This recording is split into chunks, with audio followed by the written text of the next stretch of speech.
Rayman 3 HD is an 8-hour-long 3D platformer and revamped version of 2003's Rayman 3 Hoodlum Havoc, where you set out to stop these hoodlum punks running around the forest. And after this, we wouldn't see another mainline Rayman game until 8 years later with Rayman Origins. And going back to 2D that is this series' roots was clearly the right call. We all have nostalgia of 3D platformers, but Rayman 3 HD is a reminder that this genre wasn't as great as we remember it being. Rayman 3 comes from a time where frustrating equals fun. This isn't the case through the entirety of this game, but it rings true for the ultimate delivery. The first half of this game is very casual and fun. I was surprised how much I enjoyed this 15-year-old game, collecting gems to unlock bonus levels, progressing through the levels with the different powers the game gives you. They all really bring you back. You have some tornado power, a fist power, a rocket power, and a flying power.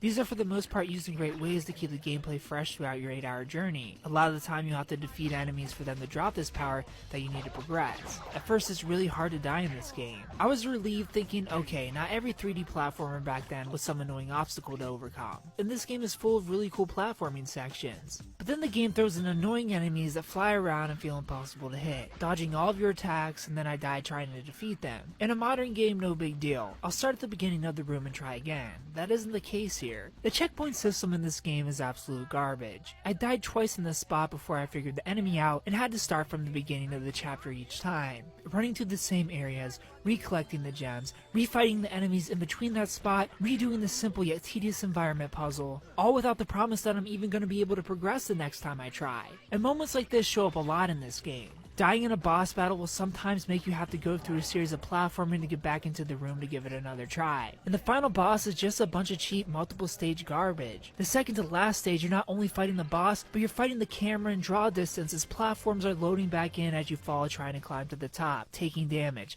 And getting to this point in this fight is frustrating enough, but if you fall, it's game over and you have to redo the 2 stages before it. There's just so much awful dated feeling delivery here during a time where autosaving and checkpoints weren't really a thing yet, and it really makes the final stretch of this game feel hard to enjoy. Especially since it does that thing all platformers do where everything is fun and colorful, but now it's all dark and ugly, full of lava and steam, all mixed in a soup of unfun anxiety, with credits at the bottom of the bowl. I still do believe this game is worth playing through. It has its moments of fun, decent level design, a great feeling of discovery and exploration. It just would have been so much better with modern staples in respect of the player's time and effort. And it's free right now for PlayStation Plus, so you really have nothing to lose by trying it out. I give Rayman 3 HD a 6 out of 10.